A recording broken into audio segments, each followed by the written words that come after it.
The Tinwoodman of Oz by L. Frank Baum. Chapter 13. The Restoration. The Tin Owl gave a hoot of delight when he saw the Red Wagon draw up before Ginger's house, and the Brown Bear grunted and growled with glee and trotted toward Ozma as fast as he could wobble. As for the Canary, it flew swiftly to Dorothy's shoulder and perched there, saying in her ear, "Thank goodness you have come to our rescue." "But who are you?" asked Dorothy. "Don't you know?" returned the Canary. "No. For the first time we noticed you in the Magic Picture you were just a bird, as you are now, but we've guessed that the Giant Woman had transformed you as she did the others." "Yes, I'm Polychrome, the Rainbow's Daughter," announced the Canary. "Goodness me!" cried Dorothy. "How dreadful!" "Well, I make a rather pretty bird, I think," returned Polychrome, "but of course I'm anxious to resume my own shape and get back upon my rainbow." "Ozma will help you, I'm sure," said Dorothy. "How does it feel, Scarecrow, to be a bear?" she asked, addressing her old friend. "I don't like it," declared the Scarecrow Bear. "This brutal form is quite beneath the dignity of a wholesome straw man." "And think of me," said the Owl, perching upon the dashboard of the Red Wagon with much noisy clattering of his tin feathers. "Don't I look horrid, Dorothy, with eyes several sizes too big for my body and so weak that I ought to wear spectacles?" "Well," said Dorothy critically, as she looked him over, "you're nothing to brag of, I must confess, but Ozma will soon fix you up again."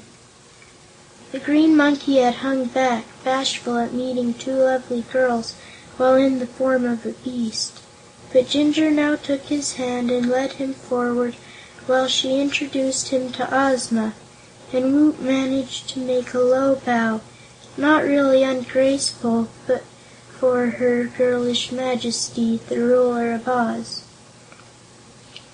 "You have all been forced to endure a sad experience," said Ozma, "and so I am anxious to do all in my power to break Mrs. Yoop's enchantments. But first tell me how you happened to stray into that lonely valley where Yoop Castle stands." Between them they related the object of their journey, the Scarecrow Bear telling of the Tin Woodman's resolve to find Nimmie Amee and marry her, and as a just reward for her loyalty to him. Woot told of their adventures with the Loons of Loonville, and the Tin Owl described the manner in which they had been captured and transformed by the Giantess. Then Polychrome related her story, and when all had been told, and Dorothy had several times reproved Toto for growling at the Tin Owl, Ozma remained thoughtful for a while, pondering upon what she had heard. Finally she looked up and with one of her delightful smiles said to the anxious group, "I am not sure my magic will be able to restore every one of you, because your transformations are of such a strange and unusual character. Indeed, Mrs. Yoop was quite justified in believing no power could alter her enchantments. However, I am sure I can restore the Scarecrow to his original shape.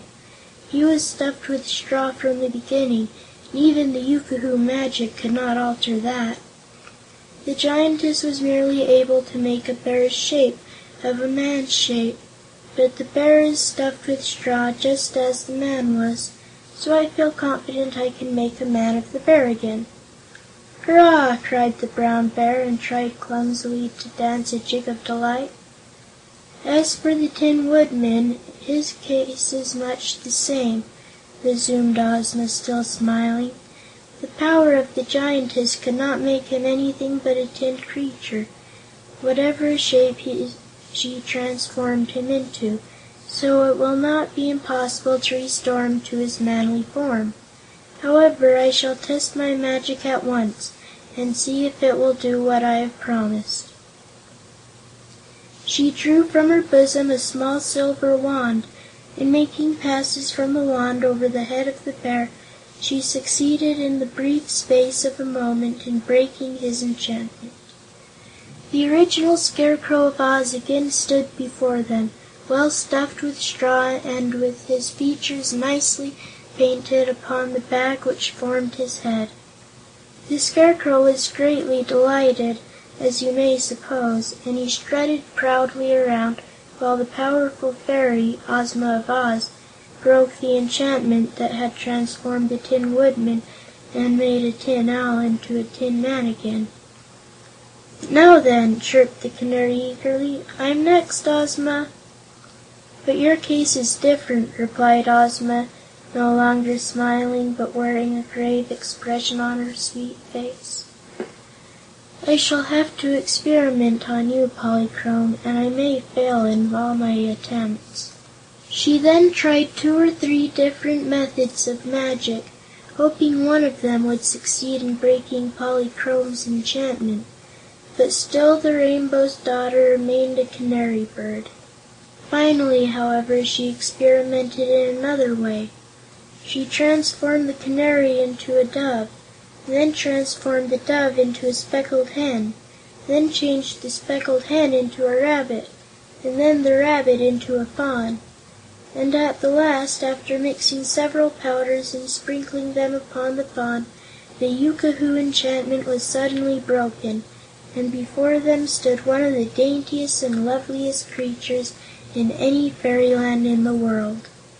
Polychrome was as sweet and merry in disposition as she was beautiful, and when she danced and capered around in delight, her beautiful hair floated around her like a golden mist, and her many-hued raiment, as soft as cobwebs, reminded one of drifting clouds in a summer sky. Woot was so awed by the entrancing sight of this exquisite Sky Fairy that he quite forgot his own sad plight until he noticed Ozma gazing upon him with an intent expression that denoted sympathy and sorrow. Dorothy whispered in her friend's ear, but the Ruler of Oz shook her head sadly. Ginger, noticing this and understanding Ozma's looks, took the paw of the Green Monkey in her own hand and patted it softly. "Never mind," she said to him. "You are a very beautiful color, and a monkey can climb better than a boy and do a lot of other things no boy can ever do." "What's the matter?" asked Woot, a sinking feeling at his heart. "Is Ozma's magic all used up?" Ozma herself answered him. "Your form of enchantment, my poor boy," she said pityingly, "is different from that of the others. Indeed, it is a form that is impossible to alter by any magic known to fairies or Yookoohoos. The wicked Giantess was well aware when she gave you the form of a green monkey that the green monkey must exist in the Land of Oz for all future time." Woot drew a long sigh. "Well, that's pretty hard luck," he said bravely, "but if it can't be helped I must endure it, that's all. I don't like being a monkey, but what's the use of kicking against my fate?" They were all very sorry for him, and Dorothy anxiously asked Ozma, "Couldn't Glinda save him?" "No," was the reply. "Glinda's power in transformations is no greater than my own. Before I left my palace I went to my magic room and studied Woot's case very carefully. I found that no power can do away with the Green Monkey. He might transfer or exchange his form with some other person, it is true, but the Green Monkey we cannot get rid of by any magic arts known to science." "But see here," said the Scarecrow, who had listened intently to this explanation, "why not put the monkey's form on someone else?" "Who would agree to make the change?" said Ozma. "If by force we caused anyone else to become a green monkey, we would be as cruel and as wicked as Mrs. Yoop. And what good would an exchange do?" she continued, Suppose, for instance, we worked the enchantment and made Toto into a green monkey. At the same moment Woot would become a little dog." "Leave me out of your magic, please," said Toto, with a reproachful growl. "I wouldn't become a green monkey for anything." "And I wouldn't become a dog," said Woot. "A green monkey is much better than a dog, it seems to me." "That is only a matter of opinion," answered Toto. "Now here's another idea," said the Scarecrow. "My brains are working finely today, you must admit. Why not transform Toto into Woot the Wanderer, and then have them exchange forms?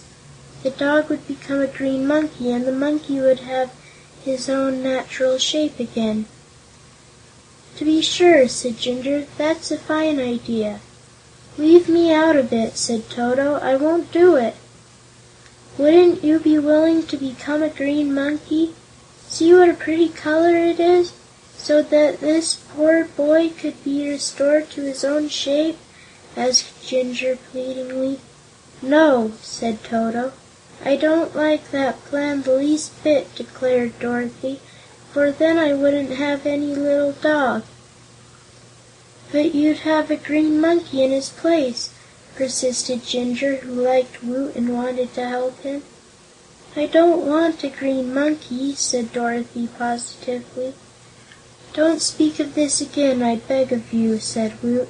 "This is my own misfortune, and I would rather suffer it alone than deprive Princess Dorothy of her dog, or deprive the dog of his proper shape.